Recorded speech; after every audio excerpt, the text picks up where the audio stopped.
We're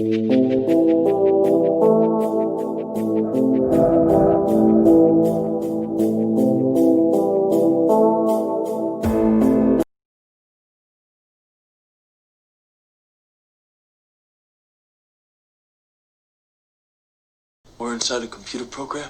Is it really so hard to believe? That I was now going out of our perception, a tiny, tiny fraction of it. This scene from The Matrix is absolutely spot on. Right now, we're inside a computer program? Is it really so hard to believe? Morpheus and Neo are in a computer simulation akin to this. And Neo said, This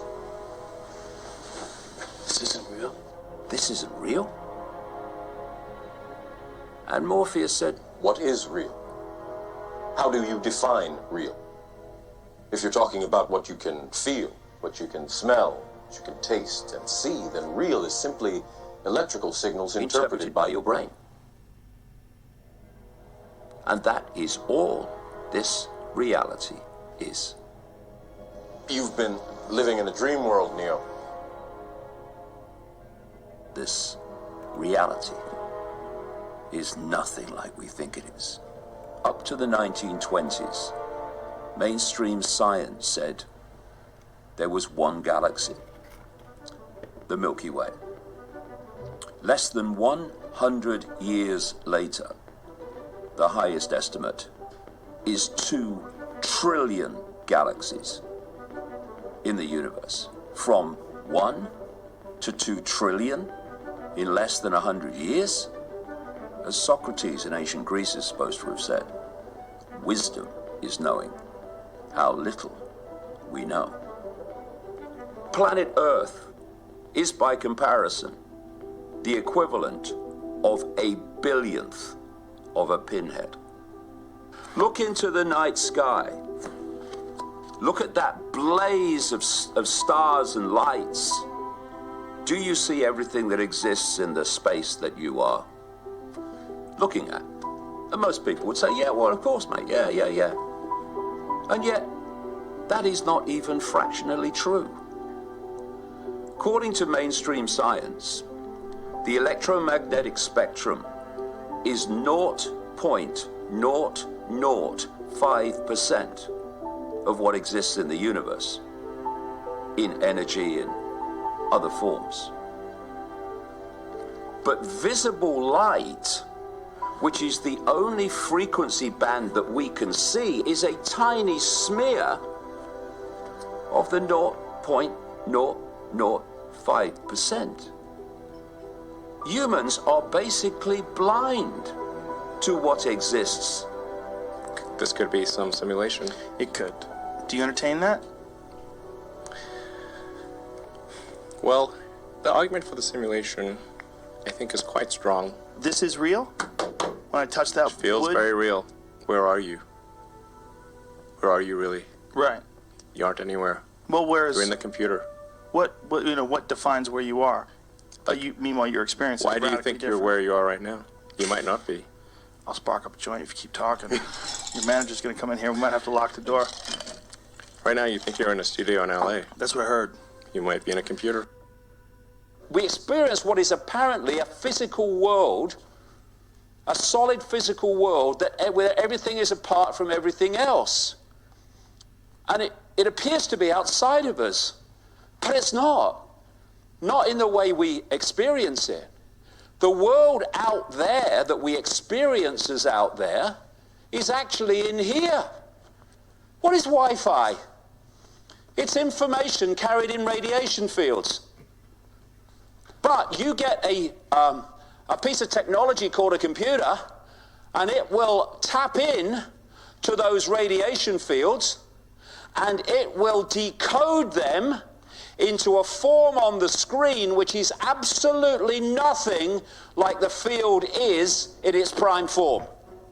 And we are doing exactly the same to create the reality we think is so real.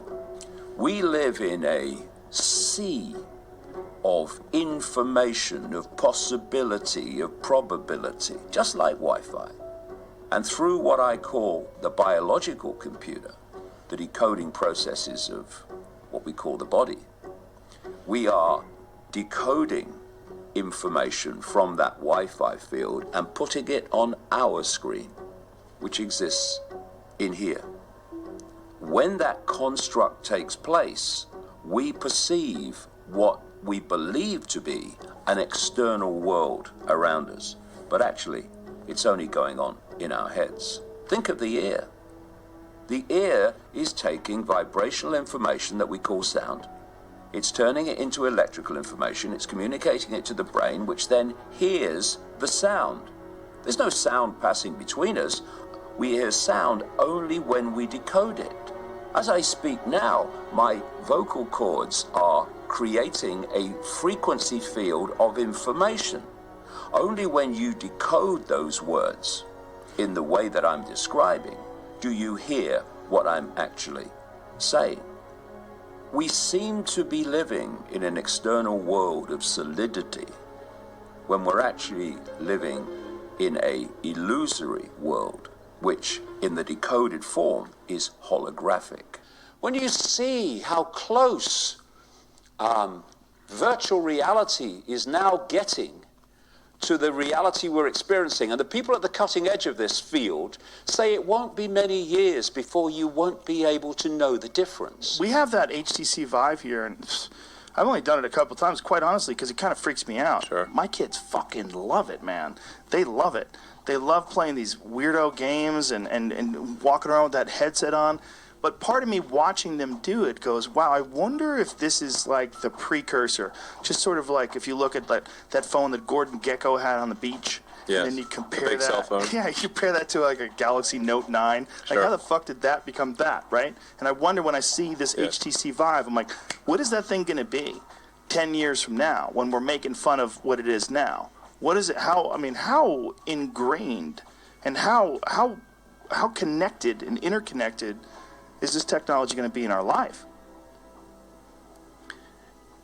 It will be, at some point, indistinguishable from reality.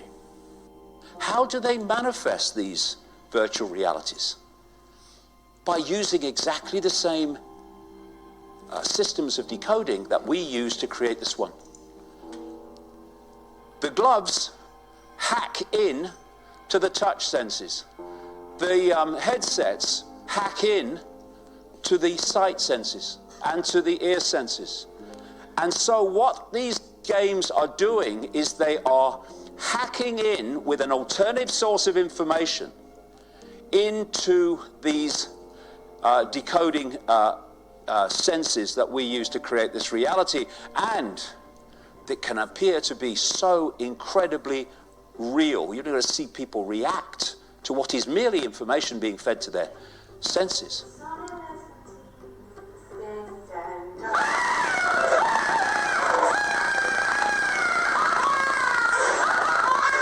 Physics of computer games and the physics of our reality are basically the same. This is the revolution, and its time has come. Thank you very much. So there we go, guys. So that is talking about everything around us is an illusion, and we have to decipher what's illusion and what isn't illusion.